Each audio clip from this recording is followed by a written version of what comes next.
Hello guys, আজি বহু দিনৰ মূৰত ভিডিঅ' এটা বনাইছোঁ। আজি মানে আমি বাবা ৰামদেৱৰ মন্দিৰলৈ যাবলৈ ওলালোঁ।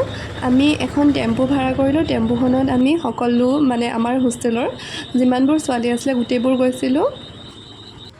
অলপ পাছত আমি মন্দিৰটো পালোহি। মন্দিৰটো চাওকচোন, বহুত ধুনীয়া হয়।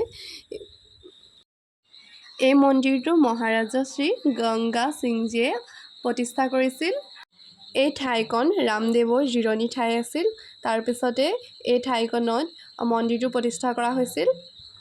মন্দিৰটো সঁচাকৈ বহুত ধুনীয়া আছিলে।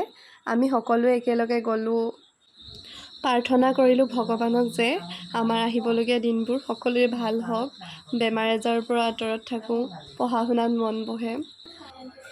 মন্দিৰৰ পৰিৱেশটো সঁচাই বহুত প্ৰিয় আছিলে। মন্দিৰত থাকি বহুত ভাল লাগিছিলে। সময়কণনো কেনেকৈ গ'ল গমেই নাপালোঁ। আমি প্ৰায় 1.5 ঘণ্টামান মন্দিৰত আছিলোঁ। সেই সময়কণ বহুত বেছি ভাল লাগিলে। ক'ৰবালৈ ওলাই আহিছোঁ, ফটো নমৰাকৈ যাব পাৰি জানো? গতিকে আমি সকলোৱে ফটো মাৰিলোঁ। ফটো বহুত মাৰিলোঁ, অকলশৰীয়াকৈও কেইকপিমান মাৰিলোঁ, বাহঁতৰ লগত ফটো মাৰিলোঁ। আমি যে সকলোৱে গ্ৰুপত ফটো মাৰিলোঁ।